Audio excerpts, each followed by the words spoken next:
يهب لمن يشاء إناثا ويهب لمن يشاء الذكورا إن الله وملائكته يصلون على النبي يا أيها الذين آمنوا صلوا عليه وسلموا تسليما اللهم سيدنا مولانا محمد وعلى آل سيدنا مولانا جہاں روضہ پاک خیر الورا ہے وہ جنت نہیں ہے تو پھر اور کیا ہے اللہم سیدنا مولانا محمد وعلى آل سيدنا مولانا لا إله إلا الله لا إله إلا الله لا إله إلا الله لا إله إلا الله لا إله سبحان الله والحمد لله لا إله إلا الله سبحان الله والحمد لله لا إله إلا الله لا إله إلا الله حسبي ربي جل الله ما في قلبي غير الله حسبي ربي جل الله ما في قلبي غير الله نور محمد صلى الله لا إله إلا الله لا إله إلا الله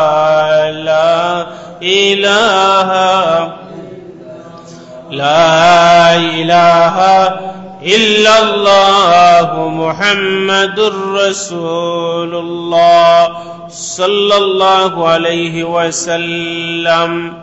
সম্মানিত মুসল্লিয়ান একরাম, রব্বুল আলামিনের দরবারে আমরা প্রাণ খুলে শুকরিয়া আদায় করছি যে রব্বুল আলামিন আমাকে আপনাকে জিলকদ মাসের প্রথম শুক্রবার রব্বুল আলামিনের খানায় কাবার টুকরা মসজিদে এসে বসার তৌফিক দান করেছেন, কিছু কথা বলার কিছু কথা শোনার তৌফিক দান করেছেন।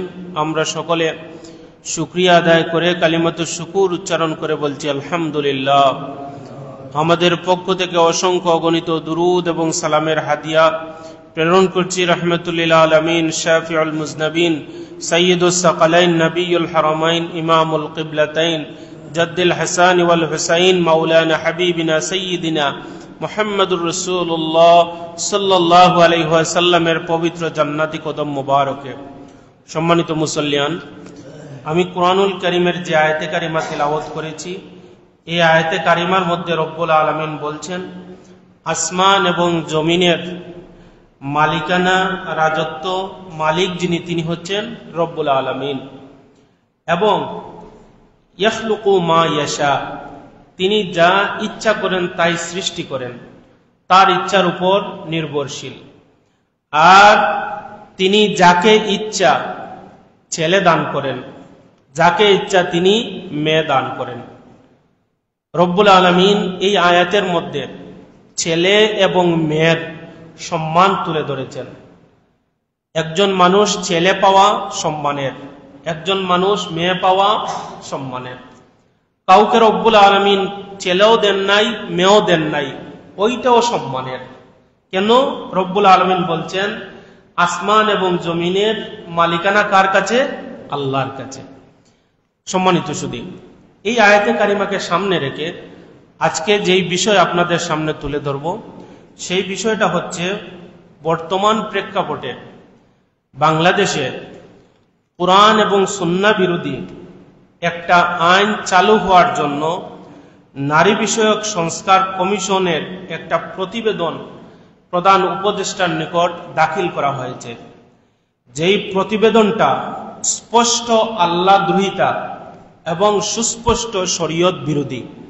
আজকে আমরা এই নারী বিষয়ক কমিশনকে সামনে নিয়ে নারীদের কি সম্মান রব্বুল আলামিন দিয়েছেন, অন্যান্য ধর্মগুলো কি সম্মান নারীদেরকে দিয়েছে, কিরকম তারা দেখেছে, এবং এই কমিশনটা কিভাবে আল্লাহ দ্রোহিতা, কিভাবে শরীয়ত বিবর্জিত, শরীয়ত বিরোধী, ওই বিষয়টা আপনাদের সামনে তুলে ধরব। শুরুতে আমরা যে বিষয় বলবো সেটা হচ্ছে রব্বুল আলামিন নারী জাতিদেরকে সম্মান দেওয়ার জন্য কুরআনুল কারীমে নিসা শব্দ ব্যবহার করেছেন। নিসা শব্দ কুরআনুল কারীমে এসেছে 57 বার। সম্মান না থাকলে কি 57 বার আসতো? তারপর নারী শব্দ ব্যবহার হয়েছে ইমরাতুন শব্দে। এই ইমরাতুন শব্দ কুরআনুল কারীমে 26 বার এসেছে। নারীদের সম্মান দেওয়ার জন্য কুরআনুল কারীমের বৃহৎ একটা সূরা নামকরণ করা হয়েছে সূরা নিসা। তাহলে এই ছোট্ট আলোচনা থেকে যা বুঝলাম, রব্বুল আলামিন নারীদের সম্মান ক্ষুণ্ণ করেছেন নাকি মর্যাদা দিয়েছেন? মর্যাদা দিয়েছেন। আসুন অন্যান্য ধর্মগুলা ব্যাপক আলোচনা না করে আমি শুধুমাত্র হিন্দু ধর্ম এবং বৌদ্ধ ধর্মে নারীদেরকে কি চোখে দেখা হয় সেই বিষয়টা তুলে ধরি। হিন্দু ধর্মে নারীদেরকে বলা হয়েছে নারীকে মৃত্যু, নরক, সাপ, বিষ, আগুন থেকে আরো বেশি বিপজ্জনক হিসাবে নারী সমাজকে দেখা হয় হিন্দু সমাজে, হিন্দু ধর্মে। এবং আমরা জানি, ইতিহাস পড়লে আমরা জানি যে সেই সমাজে সতীদাহ প্রথা প্রচলিত ছিল। স্বামী মারা গেলে স্বামীর চিতায় স্ত্রীকে জীবন্ত শেষ করে দেওয়া হতো, জ্বালিয়ে দেওয়া হতো। তারপর নারীরা তাদের বাসায়, নারীরা হচ্ছে শক্তিহীন, নারীরা পৈতৃক সম্পত্তির কোনো অধিকার পাবে না। এটা হচ্ছে হিন্দু ধর্মের তাদের যে সিস্টেম। এটা আসেন এবার বৌদ্ধ ধর্ম। বৌদ্ধ ধর্মে বলা হয়েছে নারীরা অস্পৃশ্য, নারীরা হচ্ছে সকল পাপের মূল, এবং নারীরা দাসী হিসাবে তারা বিবেচিত হবে, এবং কন্যা সন্তানকে তারা জীবন্ত কবর দিত, এবং নারীদেরকে তারা পৈতৃক সম্পত্তি থেকে তারা বঞ্চিত করত। পৈতৃক কোনো সম্পত্তির অধিকার বৌদ্ধ সমাজ দিত না। এবার আমরা আসি, আজকে যারা নারীদের অধিকার নিয়ে উস্কানি দিচ্ছে, যে সমস্ত পশ্চিমা বিশ্বরা উস্কানি দিচ্ছে, তাদের একটা রিপোর্ট, আন্তর্জাতিকভাবে যে রিপোর্টটা হয় প্রতি বছর, তাদের রিপোর্ট হচ্ছে এই বিশ্বে শীর্ষ দর্শনের দেশ হচ্ছে 10টা। শীর্ষস্থানে দর্শনের ক্ষেত্রে শীর্ষে অবস্থান 10টা দেশ। এর মধ্যে প্রথম যেই দেশ, তার নাম হচ্ছে আমেরিকা। যারা এই নারী সংস্কার কমিশনের দোহাই দিয়ে পশ্চিমা সংস্কৃতিকে বাংলাদেশে প্রবিষ্ট করার হীন ষড়যন্ত্রে লিপ্ত হয়েছে, তারা এই বিশ্বে দর্শনের প্রথম স্থানে তারা পদার্পণ করছে। বলেন নাউযুবিল্লাহ। এবং রিপোর্টে এসেছে প্রতি 6 জন মহিলার মধ্যে 1 জন মহিলা দর্শিতা হচ্ছে। আসেন দ্বিতীয় স্থান, দক্ষিণ আফ্রিকা। দক্ষিণ আফ্রিকায় শিশু দর্শনের হার সবচেয়ে বেশি। আসেন সুইডেন, তৃতীয় স্থানে অবস্থান করছে সুইডেন। প্রতি 4 জনের মধ্যে 4 জন নারীর মধ্যে 1 জন নারী দর্শিতা হচ্ছে। আসেন আমাদের পার্শ্ববর্তী ভারত, এই ভারত চতুর্থ স্থানে অবস্থান করছে। এবং রিপোর্টে বলা হয়েছে প্রতি 22 মিনিটে 1 জন নারী দর্শিতা হয়, তার ইজ্জত লুণ্ঠন করা হয় এই পার্শ্ববর্তী ভারতে। পঞ্চম স্থানে অধিকার করেছে যুক্তরাজ্য প্রতি 5 জনে 1 জন নারী ধর্ষিতা হচ্ছে, এবং 16 বছরের একটা মেয়ে কোনো না কোনো ভাবে সে ধর্ষণের শিকার হচ্ছে, এই রিপোর্টে এসছে। তারপরের অবস্থানে 6ষ্ঠ অবস্থানে জার্মানি। রিপোর্টে বলা হয়েছে এই পর্যন্ত 6,50,07,394 জন নারীকে ধর্ষণ করা হয়েছে। ফ্রান্স প্রতি বছর 45,000 নারীকে ধর্ষণ করা হয়। কানাডায় প্রতি 17 জনে 1 জন নারীকে ধর্ষণ করা হয়। শ্রীলঙ্কায় 6 জনে 1 জন নারীকে ধর্ষণ করা হয়। ইথিওপিয়ায় তাদের 60% নারী ধর্ষিতা। এই হচ্ছে পশ্চিমা বিশ্বের অবস্থা, এই হচ্ছে তাদের কৃষ্টি, এই হচ্ছে তাদের কালচার। এই যে 10টা দেশ বললাম, এই 10টা দেশের মধ্যে কোনো মুসলমান দেশ নাই। সম্মানিত শুধু এবার আসেন ইসলাম আমাদেরকে কি বলেছে। এই যে কথাগুলি বললাম, এই সব কিছু মূলোৎপাটন করে ইসলাম আমাদেরকে বলছে, কুরআনুল কারীমের সূরা নিসার 3 নম্বর আয়াতের মধ্যে বলছে, ফানকিহু মা তাবা লাকুম মিনান নিসাই মাসনা ওয়া সুলাসা ওয়া রুবা। হে মুমিনরা, তোমরা বৈবাহিক বন্ধনে আবদ্ধ হও, যাকে তোমার পছন্দ হয় তাকে তুমি বিবাহ করো। সুবহানাল্লাহ। এই সব কিছুর মূলোৎপাটন করে দিয়ে ইসলাম আমাদেরকে বিবাহের প্রতি উৎসাহ প্রদান করেছে এবং বলছে যে তুমি 2টা বিয়ে করতে পারো, অথবা তুমি 3টা বিয়ে করতে পারো, অথবা তুমি 4টা বিয়ে করতে পারো। আর যদি কি পরিমাণ ইসলাম আমাদেরকে সচেতন করেছে, কি পরিমাণ নারীদের ইজ্জত আমাদেরকে রক্ষা করার কথা কোরআন আমাদেরকে বলেছে, ইসলাম আমাদেরকে বলেছেন ফাইন খিফতুম আল্লাহ তা'দিলু ফাওয়াহিদা। যদি তুমি 2 জনের ক্ষেত্রে যদি ন্যায় বিচার করতে না পারো, সমতা করতে না পারো, সমান অধিকার করতে না পারো, তাহলে খবরদার তুমি 2টাও বিয়ে করবে না, 3টাও বিয়ে করবে না, 4টিও বিয়ে করবে না, বরং তুমি একটা বিয়ে করবে। সুবহানাল্লাহ। এটা হচ্ছে এটা সুন্নত বলে 4টা বিয়ে করে ফেললাম, বিষয়টা এমন নয়। যদি তুমি ইনসাফ করতে না পারো, তাদের সমতার বিধান করতে না পারো, তাদের মর্যাদা যদি তুমি দিতে না পারো, তাহলে তুমি একটায় তুমি থাকবে, ফাওয়াহিদা, তুমি একটায় থাকবে। তাহলে ইসলাম আমাদেরকে বিবাহের মাধ্যমে নারীদের সম্মান, নারীদের ইজ্জত, নারীদের মর্যাদা বৃদ্ধি করে দিয়েছে। আসেন 2 নম্বরে, স্বামী নির্বাচনের ক্ষেত্রে নারীদেরকে অধিকার দেওয়া হয়েছে। ইসলাম পূর্ব যুগে এইরকম অধিকার ছিল না। জোরপূর্বক মহিলাদেরকে বিয়ে দেওয়া হতো, তাদের পছন্দের কোনো বালাই ছিল না। অথচ রব্বুল আলামিন বলছেন ফালা তা'দুলুহুন্না আইয়ানকিহনা, তোমরা যদি কেউ যদি বিয়ে করতে চায়, কোন মহিলা যদি কাউকে বিবাহ করতে চায়, তাহলে তোমরা খবরদার তাদেরকে বাধা প্রদান করো না। সূরা বাকারার 132 নম্বর আয়াতে এই অধিকার নারীদেরকে দেওয়া হয়েছে, অর্থাৎ জোরপূর্বক কোন নারীকে বিয়ে দেওয়া যাবে না।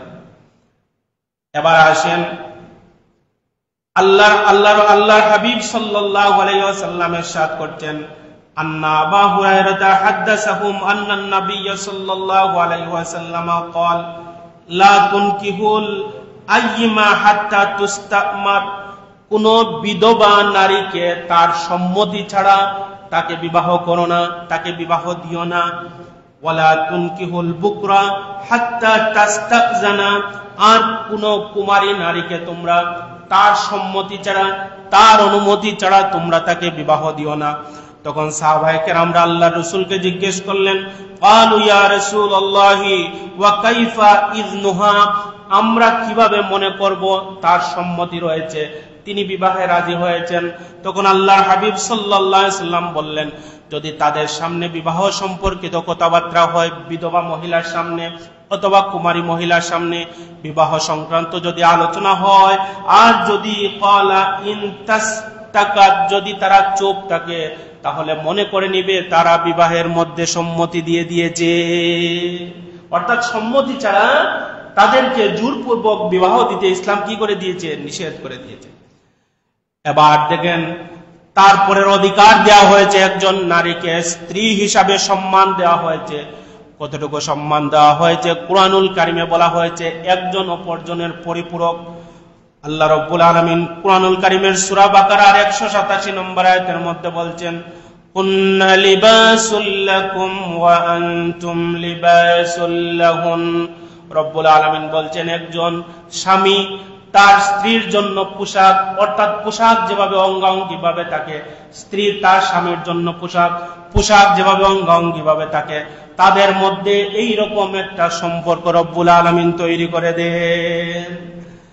আম্মা জান আয়েশা সিদ্দিকা রাদিয়াল্লাহু তাআলা আনহা বলছেন, আন আয়েশা ক্বালাত ক্বালা রাসূলুল্লাহ সাল্লাল্লাহু আলাইহি ওয়াসাল্লাম, আয়েশা সিদ্দিকা বলেন, আল্লাহর হাবিব সাল্লাল্লাহু আলাইহি ওয়াসাল্লাম বলেছেন, খায়রুকুম লি আহলিহি, তোমাদের মধ্যে সবচেয়ে ভালো মানুষ হচ্ছে ওই মানুষটা সবচেয়ে ভালো মানুষ যে তার স্ত্রীর নিকট, পরিবারের নিকট সবচেয়ে ভালো। স্ত্রীর নিকট যে সবচেয়ে ভালো, সে রব্বুল আলামিনের নিকটও সবচেয়ে ভালো। ওয়া আনা খায়রুকুম লি আহলি, আর আল্লাহর হাবিব বলেন, আমি আমার পরিবারের নিকট সবচেয়ে ভালো। সুবহানাল্লাহ। আর ওয়া আনা মাতা সাহিবুকুম ফাদউহু, আর যদি আমি মৃত্যুবরণ করি তাহলে আমার স্ত্রী আমার জন্য দোয়া করবে। সুবহানাল্লাহ। তারপর রব্বুল আলামিন মহিলাদের সম্মান বৃদ্ধি করে দিয়েছেন তাদের মুহরানা আদায়ের মাধ্যমে। এটা হচ্ছে একটা নারীর জন্য সম্মান, এটা হচ্ছে নারীর প্রতি সম্মান প্রদর্শন করা, এটা হচ্ছে নারীদেরকে ইজ্জত প্রদর্শন করা।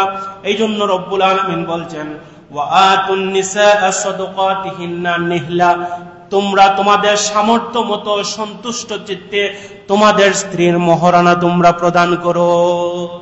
এই মহরানা প্রদানের মাধ্যমে আমাদের মা জাতির সম্মান ক্ষুণ্ণ করা হয়েছে নাকি বৃদ্ধি করা হয়েছে? বৃদ্ধি করা হয়েছে, বাড়িয়ে দেওয়া হয়েছে। সুবহানাল্লাহ। এরপর সৎ ব্যবহারের মাধ্যমে, ভালো ব্যবহারের মাধ্যমে আমাদের মা জাতির সম্মান, স্ত্রী জাতির সম্মান বাড়িয়ে দেওয়া হয়েছে। রব্বুল আলামিন বলছেন, ওয়া আশিরুহুন্না বিল মারুফ, হে আমার বান্দারা, তোমরা তোমাদের স্ত্রীর সাথে তোমরা বিল মারুফ, ভালো ব্যবহার করো, উত্তম ব্যবহার করো।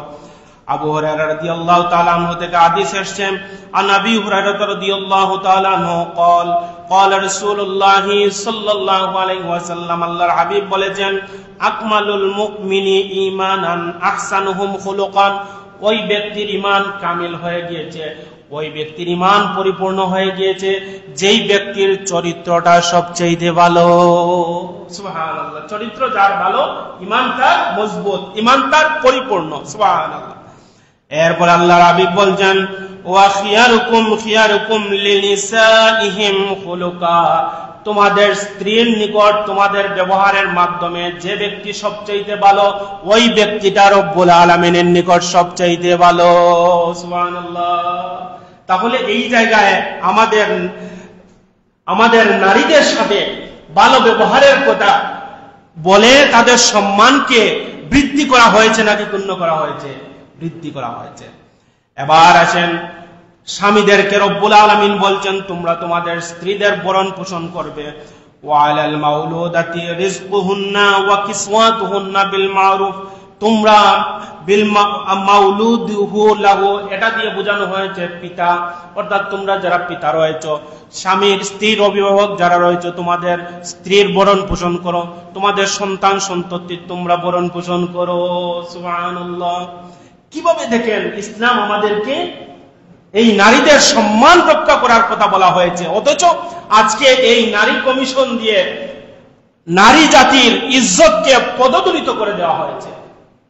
এবং হেদায়াত 2 খণ্ডের মধ্যে দেখবেন যে স্বামীদের উপর স্ত্রীর ভরণ পোষণ করা এই আয়াত দ্বারা ওয়াজিব করে দেওয়া হয়েছে। এমনকি যদি একজন স্ত্রী কারো ঘরে থাকে, সে যদি অমুসলিম থাকে, তারপরেও তার ভরণ পোষণ করা ওয়াজিব, তাকে বের করে দেওয়ার কোনো সুযোগ নাই। তারপরে একাধিক স্ত্রীর ক্ষেত্রে অধিকার দেওয়া হয়েছে, যদি তুমি সমতা বন্টন করতে পারো তাহলে তুমি একাধিক স্ত্রী গ্রহণ করো, তাদের যদি পরিপূর্ণ হক আদায় করতে পারো তাহলে তুমি একাধিক স্ত্রী গ্রহণ করো। আর যদি তুমি তাদের হক আদায় করতে না পারো, আবু হুরায়রা রাদিয়াল্লাহু তাআলা আনহু বলছেন, আল্লাহর হাবিব সাল্লাল্লাহু আলাইহি ওয়াসাল্লাম ইরশাদ করেন, ইয কানা ইনদার রাজুলি ইমরাতানে ফালাম ইয়াদিল বাইনাহুমা জাআ ইয়াউমাল কিয়ামাতি ওয়া শিক্কুহু সাকিত, যেই ব্যক্তির দুইটা স্ত্রী আছে আর ওই স্ত্রীগুলার সাথে ভালো ব্যবহার করতে পারলো না, সমতার বিধান করতে পারলো না, কিয়ামতের ময়দানে সে এমন অবস্থায় উপস্থিত হবে তার একটা অংশ ভাঙ্গা থাকবে। তার একটা অংশ কি থাকবে? ভাঙ্গা থাকবে, যদি সে সমতার বিধান করতে না পারে। তারপরে একজন স্বামী যদি তার স্ত্রীর সাথে মনোমালিন্য হয়, এমন পর্যায়ে পৌঁছে যায় স্বামীর সাথে একত্রে বসবাস করা যদি সম্ভব না হয়, তালাক দেওয়ার মতো যদি পরিস্থিতিতে চলে যায়, তারপরেও ইসলাম আমাদেরকে বলছে ওয়াল্লাতি তাখাফুনা নুশুজাহুন্না, যদি এই অবস্থা যদি হয়ে যায় তাহলে খুব দ্রুত তালাক দিও না। ফাইজুহুন্না, তুমি তোমার স্ত্রীকে তুমি ভালো উপদেশ দাও। ফাইজুহুন্না, তাকে নসিহত করো, তাকে উপদেশ দাও, তাকে বুঝাও। তুমি বুঝের মাধ্যমে যদি ওই স্ত্রী না বুঝে তাহলে ইসলাম বলে নাই যে তুমি তালাক দিয়ে দাও। ইসলাম বলছে ওয়াহজুরুহুন্না ফিল মাদাজি', তুমি তোমার বিছানাকে, তোমার স্ত্রীর বিছানা তোমার বিছানা আলাদা করে দাও, পৃথক করে দাও, যাতে স্ত্রী তোমাকে বুঝতে পারে, তোমাদের মধ্যে যে মনোমালিন্য হয়েছে ওই মনোমালিন্যটা সমাধান হয়ে যায়। এইভাবে তুমি আলাদা করে দাও। এরপরেও যদি ঠিক না হয় তাহলেও তুমি তালাক দিও না। তুমি ওয়াদরিবুহুন্না, তুমি তাকে শাসন করো। সুবহানাল্লাহ, তিনটা উপদেশ দিচ্ছে যে ওয়াদরিবুহুন্না, তুমি তাকে শাসন করো, তাকে বোঝাও, তুমি তালাকের কাজে তুমি যেও না। তারপরে ফাইন আতা'নাকুম ফালা তাবগু আলাইহিন্না সাবিলা, এরপরে যদি দেখো তোমাদের মধ্যে সমাধান হয়ে গেছে তাহলে তুমি আর অন্য কোনো পথ বেছে নিও না। কিন্তু এই জায়গায় এটা বলেন নাই রব্বুল আলামিন যে যদি এই কাজগুলা স্ত্রী না আসে তাহলে তুমি তালাক দিয়ে দাও। রব্বুল আলামিন পজিটিভ আমাদেরকে বলছে ওই কাজের মধ্যে যদি সমাধান হয়ে যায় তাহলে তুমি আর অন্য দিকে তুমি যেও না। আর ইসলামী শরীয়ত বলছে যে যদি তোমার দেওয়ার ইচ্ছা হয়ে যায়, সম্ভব নয়, তাহলে একজন শরীয়তের আলেমের নিকট যাও, তারপর এক তালাক দাও, দেখো ঠিক হয় কিনা। তারপর আরো কিছুদিন অপেক্ষা করে, 1 মাস যাক, 2 তালাক দাও, তারপরে তুমি 3 তালাকের ডিসিশন তুমি নিবে। এইভাবে নারীদেরকে ইজ্জত সম্মান ইসলাম দিয়েছে, কোন ধর্ম এইভাবে দেয় নাই। আমরা বুক ফুলে এটা বলতে পারি, আমরা ইজ্জতের সাথে বলতে পারি আমাদের ইসলাম আমাদের মাদেরকে যে সম্মান দিয়েছে পৃথিবীতে আর কোন ধর্ম, কোন সমাজ ব্যবস্থা এইভাবে সম্মান দিতে পারে না। সম্মানিত শুধু তারপর একজন নারী কন্যা হিসাবে ইসলাম কিভাবে সম্মান দিয়েছে রব্বুল আলামিন বলছেন, ওই আগের জমানায় তারা কিভাবে সম্মান দিত। যদি একজন সন্তান, একজন বাবার ঔরসে আর মার গর্ভে যদি মেয়ে সন্তান জন্মগ্রহণ করত, তাদেরকে যখন সংবাদ দেওয়া হতো তোমাদের কন্যা সন্তান জন্মগ্রহণ করেছে, তখন জিল্লা ওয়াজহু মুসওয়াদ্দান ওয়া হুয়া কাযীম, তারা মর্মাহত হয়ে যেত, তাদের মুখটা মলিন হয়ে যেত এবং ওই মানুষগুলা লজ্জায় আর ঘর থেকে বের হতো না। যদি বলেন নাউজুবিল্লাহ। ইসলাম আমাদেরকে কি শিক্ষা দিয়েছে? আনাস বিন মালিক রাদিয়াল্লাহু তাআলা আনহু তিনি বলছেন, মান আলা রাজুলাইন জারিয়াইনে হাত্তা তাবলুগা জাআহু ইয়াউমাল কিয়ামাতে ওয়া আনা ওয়া হুয়া দাম্মু আসাবিআহু। আল্লাহর হাবিব বলেন, যদি কোনো ব্যক্তি তার 2টা কন্যা সন্তানকে বালিগ হওয়া পর্যন্ত যদি লালন পালন করে, কিয়ামতের ময়দানে ওই ব্যক্তি আর আমি এমন কাছাকাছি থাকবো, এই বলে আল্লাহর হাবিব সাল্লাল্লাহু আলাইহি ওয়াসাল্লাম তার আঙ্গুল মুবারক গুলো একত্রিত করে ফেললেন। অর্থাৎ মেয়েদেরকে যদি এইভাবে লালন পালন করেন, ভরণ পোষণ করেন, আল্লাহর হাবিব সাল্লাল্লাহু আলাইহি ওয়াসাল্লাম বলছেন ওনার আঙ্গুলি মুবারক যেভাবে একত্রিত, কিয়ামতের ময়দানে ওই অভিভাবক ওই বাবার সাথে আল্লাহর হাবিব সাল্লাল্লাহু আলাইহি ওয়াসাল্লামের এইভাবে একত্রিত হয়ে যাবেন। সুবহানাল্লাহ। অর্থাৎ এইভাবে সম্মান রব্বুল আলামিন দান করবেন, কাছাকাছি থাকবেন। সুবহানাল্লাহ। শুধুমাত্র এই মেয়েদেরকে সম্মান করার কারণে। তারপর আল্লাহর হাবিব সাল্লাল্লাহু আলাইহি ওয়াসাল্লাম বোন হিসাবে আমাদের মেয়েদেরকে কি সম্মান দিয়েছেন, নারীদেরকে কি সম্মান দিয়েছেন। হযরত আবু সাঈদ খুদরি রাদিয়াল্লাহু তাআলা আনহু তিনি বলেন, আল্লাহর হাবিব সাল্লাল্লাহু আলাইহি ওয়াসাল্লাম ইরশাদ করছেন, মান কানা লাহু সালাসু বানাত, যদি কোনো ব্যক্তির 3টা মেয়ে থাকে, আও সালাসু আখাওয়াত, অথবা 3টা বোন থাকে, আও ইবনাতান আও উখতান, অথবা 2টা বোন থাকে অথবা 2টা মেয়ে থাকে, ফাআহসানা সুহবাতুহুন্না, ওই ব্যক্তি তার বোনের সাথে ভালো ব্যবহার করলো, ওই ব্যক্তি তার কন্যার সাথে ভালো ব্যবহার করলো। ওয়াত্তাকাল্লাহু ফীহিন্না ফালাহুল জান্নাহ, রব্বুল আলামিন কিয়ামতের ময়দানের ভয় দূর করে দিবেন, অর্থাৎ জান্নাত দিয়ে দিবেন। সুবহানাল্লাহ। এবার আসেন, একজন নারীকে কি সম্মান দিয়েছেন? মা হিসাবে। কি হিসাবে দিয়েছেন? মা হিসাবে। আল্লাহর হাবিব বলেছেন, আল জান্নাতু তাহতা আকদামিল উম্মাহাত, হে আমার উম্মতরা জেনে রাখো, তোমাদের মায়ের পদতলে রব্বুল আলামিন জান্নাত রেখে দিয়েছেন। কোন ব্যক্তি যদি তার বাবা মার চেহারার দিকে তাকায়, যতক্ষণ তাকাবে ততক্ষণ পর্যন্ত তার নামায় আমল নামা থেকে সগীরা গুনাহগুলো জোরে জোরে পড়তে থাকবে। শুধু তাই নয়, অন্য হাদিসে বলা হয়েছে, যদি কোনো মানুষ তার বাবার চেহারার দিকে, মায়ের চেহারার দিকে যদি তাকায়, একবার তাকানোর সাথে সাথে একটা কবুল হজের, নফল হজের সওয়াব দান করে দেন। একজন সাহাবী আল্লাহর রাসূলকে বললেন, ইয়া রাসূলুল্লাহ, আমি জিহাদে যেতে চাই। আল্লাহর হাবিব বললেন, তোমার ঘরের অবস্থা কি? তিনি বললেন, আমার মা জীবিত। আল্লাহর হাবিব বলেন, তুমি ঘরে যাও, মায়ের সেবা করো, সেখানেই তুমি জিহাদের সওয়াব পেয়ে যাবে। মাকে রেখে জিহাদে যাওয়ার কোনো সুযোগ নাই। এবার আসেন, শিক্ষার ক্ষেত্রে কি দেওয়া হয়েছে অধিকার? আনাস বিন মালিক বলছেন, তলাবুল ইলমি ফারিদাতুন আলা কুল্লি মুসলিম, প্রত্যেক মুসলমানের জন্য জ্ঞান অন্বেষণ করা ফরজ। আম্মা জান আয়েশা সিদ্দিকা বলেন, ক্বালাত আয়েশাতু নি'মান নিসাউল আনসার, আম্মা জান আয়েশা সিদ্দিকা রাদিয়াল্লাহু তাআলা আনহা বলছেন, কতই না ভালো আনসারী মহিলারা, অর্থাৎ আনসারী মহিলারা কতই না ভালো। কেন ভালো? তিনি বলছেন, আল হায়াউ আইয়াতাফাক্কাহুন্না ফিদ্দীন, লজ্জা তাদেরকে দ্বীন গ্রহণ করা থেকে বিরত রাখতে পারে না। অর্থাৎ আনসারী মহিলারা কতই না ভালো, তারা দ্বীনের জ্ঞান অর্জন করতে গিয়ে তারা লজ্জাবোধ করে না, অর্থাৎ লজ্জা করে কোনো প্রশ্ন আল্লাহর হাবিব সাল্লাল্লাহু আলাইহি ওয়াসাল্লামকে জিজ্ঞেস করা থেকে তারা বিরত থাকে না। আম্মা জান আয়েশা সিদ্দিকাকে প্রশ্ন করা থেকে তারা বিরত থাকে না। এই জন্য আম্মা জান আয়েশা সিদ্দিকা বলছেন, তারা কতই না সম্মানিত, দ্বীন গ্রহণ করা থেকে, দ্বীন শিক্ষা করতে গিয়ে তারা লজ্জাবোধ করে না। এই জায়গায় শিক্ষার ক্ষেত্রে, শিক্ষা গ্রহণের ক্ষেত্রে নারীদেরকে কি দেওয়া হয়েছে? সম্মান দেওয়া হয়েছে।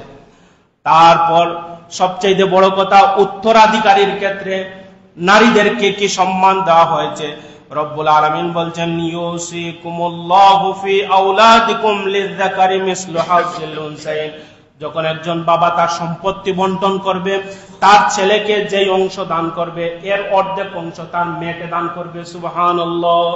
অন্যান্য ধর্ম কি করেছে? বঞ্চিত করেছে। ওই জায়গায় ইসলাম মেয়েকে বলছে যে তুমি ছেলেকে যেই অংশ দিবে, ছেলের অর্ধেক অংশ তুমি কাকে দিবে? মেয়েকে দিবে। এখানে মেয়েকে ছোট করে দেখা হয় নাই, বরং আল্লাহ রাব্বুল আলামিন বলছেন যে কে কোন ক্ষেত্রে বেশি লাভবান হয় ওইটা আমি আল্লাহ রাব্বুল আলামিনই ভালো জানি। সুবহানাল্লাহ। তারপর আল্লাহ রাব্বুল আলামিন বলছেন, ফাইন কুন্না নিসাআন ফাওকা ইসনাইনি ফালাহুন্না সুলুসা মা তারাক, যদি কোনো ছেলে সন্তান না থাকে, শুধুমাত্র কন্যা 2 এর অধিক যদি থাকে, তাহলে তার সম্পত্তির 2/3 মেয়েগুলাকে যেন দেওয়া হয়। আর যদি ওয়াইন কানাত ওয়াহিদাতান, যদি একজন মেয়ে হয়ে থাকে, ফালাহান নিস, তাহলে পুরা সম্পত্তির অর্ধেক অংশ যেন মেয়েকে দিয়ে দেওয়া হয়। সুবহানাল্লাহ। কি সমতা বন্টন রব্বুল আলামিন করে দিয়েছেন। একবার জাবের রাদিয়াল্লাহু তাআলা আনহু এসে বললেন, ইয়া রাসূলুল্লাহ, আমার সব সম্পত্তি ইসলামের রাস্তায় ব্যয় করে দিলাম, আপনাকে দিয়ে দিলাম, আমার সব মেয়েকে বিয়ে দিয়ে দিয়েছি। আল্লাহর হাবিব বললেন, তোমার দানকে আমি গ্রহণ করলাম না। এবার হযরত জাবের বললেন, ইয়া রাসূলুল্লাহ, তাহলে অর্ধেক দিলাম, নিয়ে নেন। তখন আল্লাহ রাসূল বললেন, সেটাও আমি কবুল করলাম না। তারপর জাবের বললেন, ইয়া রাসূলুল্লাহ, তাহলে 3 ভাগের 1 ভাগ অন্তত নেন। আল্লাহর হাবিব নিলেন, নিয়ে বললেন, তুমি যে এই 3 ভাগের 1 ভাগ দিত, সেটাও তুমি বেশি দিয়ে দিয়েছো। তখন হযরত জাবের জিজ্ঞেস করলেন, ইয়া রাসূলুল্লাহ, আমার তো এগুলোর দরকার নাই। তখন আল্লাহর হাবিব সাল্লাল্লাহু আলাইহি ওয়াসাল্লাম বললেন, রব্বুল আলামিন তোমাকে 8টা মেয়ে দিয়েছেন, যদি কোনো কারণে তোমার এই সন্তানের মনোমালিন্য হয়, তাহলে তাদের যাওয়ার জায়গা একমাত্র তোমার ঘর। এখানে এসে যদি দেখে কোনো কিছু নাই, তাহলে তাদের ভিক্ষার তালা হাতে নেওয়া ছাড়া আর কোনো উপায় থাকবে না। এইভাবে ইসলাম নারীদেরকে সম্মান দিয়েছে, এইভাবে ইসলাম সমতার বন্টন আমাদেরকে করে দিয়েছে। সম্মানিত শুধু এবার দেখেন আমলের ক্ষেত্রে কুরআনুল কারীমে রব্বুল আলামিন কিভাবে সম্মান দিয়েছেন। রব্বুল আলামিন বলছেন, মান আমিলা সালিহান মিন যাকারিন আও উনসা ওয়া হুয়া মুমিন, যেই পুরুষ নেক আমল করলো, যেই মহিলা নেক আমল করলো, জুড়ে বলেন সুবহানাল্লাহ। শুধু পুরুষ বলেন নাই, যেই পুরুষ নেক আমল করলো, যেই মহিলা নেক আমল করলো, ফালানুহইয়ান্নাহু হায়াতান তাইয়্যিবা, আমি রব্বুল আলামিন তাকে হায়াতে তাইয়্যিবা দান করব। সুবহানাল্লাহ। এইভাবে নারীকে সম্মান দেয়া হয়েছে। এবার আসেন, এই যে বর্তমান যে নারী বিষয়ক সংস্কার কমিশনের যে প্রতিবেদন দাখিল করা হয়েছে, এটা কিভাবে সুস্পষ্ট কুরআন বিরোধী, শরীয়ত বিরোধী, এর কয়েকটা পয়েন্ট আমি আপনাদের সামনে, বুলেট অংশ আমি আপনাদের সামনে তুলে ধরছি। 35 নম্বর পৃষ্ঠার মধ্যে লেখা হয়েছে তাদের প্রতিবেদন যে রাষ্ট্র হবে ইহজাগতিক সত্তা, ধর্মীয় অনুসরণ করা, সংবিধানের শুরুতে যে ধর্মীয় অনুসরণ যেটা, এটাকে বাদ দিতে হবে, এটা অনুচিত। কারণ এই রাষ্ট্র হচ্ছে ইহজাগতিক সত্তা, সুতরাং এটা এর মধ্যে পরজাগতিক কোনো বিষয় আনা যাবে না। জুড়ে বলেন নাউযুবিল্লাহ। অথচ আমাদেরকে আল্লাহ শিক্ষা দিয়েছেন, রব্বানা আতিনা ফিদ দুনিয়া হাসানা, দুনিয়ার হাসানা ওয়া ফিল আখিরাতি হাসানা, অর্থাৎ দুনিয়ায় এমন হাসানা করব যে হাসানার মাধ্যমে আখিরাতের হাসানা আমরা পাবো, অর্থাৎ দুনিয়া বাদ দিয়ে আখিরাত নয়। আর এটা হচ্ছে পশ্চিমা সংস্কৃতির, পশ্চিমা সভ্যতা আজকে এই উন্নতির, দুনিয়ার দিকে উন্নতির ক্ষেত্রে একমাত্র কারণ তারা জগৎকে তারা বেছে নিয়েছে, যার কারণে তারা এই দিন দিন তারা উন্নত হচ্ছে। আর আমরা এই ইহজগৎকে মনে করি ইহজগৎ হচ্ছে এই আখিরাতের কৃষিক্ষেত্র, এটা হচ্ছে আখিরাতের কৃষিক্ষেত্র, এখানে যা করব সেটা আমরা পরকালে পাবো। তাদের দুঃসাহসিকতা দেখেন, তারা এই স্বাধীন সার্বভৌম বাংলাদেশ, যে এখানে 99% মুসলমান, আলিম উলামাদের দেশ, সেইখানে তারা এই প্রতিবেদন দাখিল করার মতো দুঃসাহসিকতা তারা কোথায় পায়? সম্মানিত শুধু এই জন্য তারা এই ধর্মীয় অনুসরণ অনুচ্ছেদের, এই যে সংবিধানের অনুচ্ছেদের 23 নম্বর যেটা, এটা বাতিলের জন্য তারা সুপারিশ করেছে। জুড়ে বলেন নাউযুবিল্লাহ। তারপর তারা 240 নম্বর পৃষ্ঠার মধ্যে তারা বলেছেন যে রাষ্ট্র হবে ইহজাগতিক এবং রাষ্ট্র হবে মানবিক রাষ্ট্র, অর্থাৎ কল্যাণ রাষ্ট্র হবে। রাষ্ট্র যদি ইহজাগতিক হয় এবং রাষ্ট্র যদি কল্যাণ রাষ্ট্র হয়, তাহলে আখিরাতের কোনো চিন্তা থাকবে না। তাদের দেশে যেভাবে নারীরা ধর্ষিত হয়, তাদের দেশে যেভাবে যৌন কার্য অবাধে চলাফেরা করে অবাধে হয়, যেইভাবে পাপাচার হয়, এইভাবে পাপাচার এই বাংলাদেশে প্রবিষ্ট করার জন্য হীন ষড়যন্ত্র এই নারী বিষয়ক সংস্কার কমিশনের প্রতিবেদন। যেটা বলেন নাউযুবিল্লাহ। আমাদের কথা কি? আমাদের কথা হচ্ছে সামি'না ওয়া আতা'না। আর রব্বুল আলামিন আমাকে যেই আইন দিয়েছেন, এই আইন আমরা শুনেছি এবং পালন করেছি এবং মান্য করেছি। চুল পা বিচ্যুত হওয়ার কোনো সুযোগ আমাদের নাই। সম্মানিত সুধী, এবার দেখেন তারা বলেছে সংবিধানের 39-এর 2 নম্বর অনুচ্ছেদ থেকে শালীনতা এবং নৈতিকতা শব্দকে বাদ দেওয়ার কথা তারা বলেছে। জুড়ে বলেন নাউযুবিল্লাহ। যে এখানে শালীনতা থাকবে না। শালীনতা কেন থাকবে না? কারণ ধর্মীয় অনুশাসনের মধ্যে শালীনতা আছে। নৈতিকতা কেন থাকবে না? ধর্মীয় অনুশাসনের মধ্যে নৈতিকতা আছে। নৈতিকতা এবং শালীনতা যদি বাদ দিয়ে বলা হয়, তাহলে এই সমাজে বাবা ছেলের মধ্যে কোনো পার্থক্য থাকবে না, মেয়ে মার মধ্যে কোনো পার্থক্য থাকবে না। এই পার্থক্যটা দূর করার জন্য তারা শালীনতা এবং নৈতিকতাকে তারা নিয়ে এনেছে। তারা বলেছে যে এই শব্দগুলা বাদ দিয়ে দিতে হবে। 35 নম্বর পৃষ্ঠায় তারা আরো বলেছে গণিকা বৃত্তি প্রথা, যেটা এই ব্যভিচার, যেটা পতিতা বৃত্তি, যেটা এটাকে বাদ দিতে হবে। জুড়ে বলেন নাউযুবিল্লাহ। যেটা ইসলাম এলাও করে না। কি পরিমাণ দুঃসাহসিকতা! আল্লাহর গজব অবতারিত হয় যেই সমাজে ব্যভিচার হয়, যেই সমাজে ব্যভিচার বৃত্তি হয়, জেনা হয়, এই জায়গায় আল্লাহর গজব নাজিল হয়। সম্মানিত শুধু আমাদের দেশে এই গজব নাজিল করার জন্য হীন পায় তারা চালিয়ে যাচ্ছে। আমরা নিশ্চয়ই মনে করি এটা হচ্ছে এই পশ্চিমাদের ষড়যন্ত্রের একটা অংশ। এই জন্য আমরা ধিক্কার জানাই। এবং তারা বলেছে যৌনকর্মী যারা, তাদেরকে মানবিক অধিকার তাদেরকে দিতে হবে। তাদেরকে এই যে পতিতাবৃত্তি বলে তাদের অধিকারকে ক্ষুণ্ণ করা যাবে না, বরং তাদেরকে শ্রমিক হিসাবে বিবেচিত করতে হবে। যেটা বলেন নাউযুবিল্লাহ। তো শ্রমিক হিসাবে যদি বিবেচিত করা হয়, তাহলে চোর যে করলো কষ্ট করে চুরি, তাহলে তার শ্রমের তো সম্মান দিতে হবে আপনাকে। ডাকাইতে এত কষ্ট করে সে ডাকাতি করলো, তার ডাকাতির তো একটা শ্রমের আপনি শ্রম মূল্য দিতে হবে, আপনার তাকে তো শ্রমিক বলতে হবে। তারপর ট্রান্সজেন্ডারের যে প্রবর্তন আমরা অনেক আগে শুনেছি, এই ট্রান্সজেন্ডারকে তারা জায়েজ করার জন্য, বৈধতা দেওয়ার জন্য তারা অপচেষ্টায় তারা লিপ্ত হয়েছে। অর্থাৎ সহজ করে যদি আপনারা যদি এটা পড়েন, এর আগাগোড়া অনধিকার চর্চা করা হয়েছে, এর আগাগোড়া আল্লাহ দ্রোহিতা, এর আগাগোড়া কোরআন এবং সুন্নাহ বিরোধী। এটা আমরা মানি না, মানব না ইনশাআল্লাহ। যদি এটা বাস্তবায়ন হয় তাহলে রক্তের বিনিময় হলেও আমরা এই স্বাধীন সার্বভৌম বাংলাদেশের এই আইনকে আমরা তোয়াক্কা করে এই জিনজির ভেঙে দিয়ে এই দেশে ইসলামী রাষ্ট্র আমরা কায়েম করব ইনশাআল্লাহ। وآخر دعوانا الحمد لله رب العالمين صلى الله على سيدنا ومولانا محمد وعلى آله وأصحابه وسلم اللهم آمين. ربنا آتنا في الدنيا حسنة وفي الآخرة حسنة وقنا عذاب النار وسلام على المرسلين والحمد لله رب العالمين.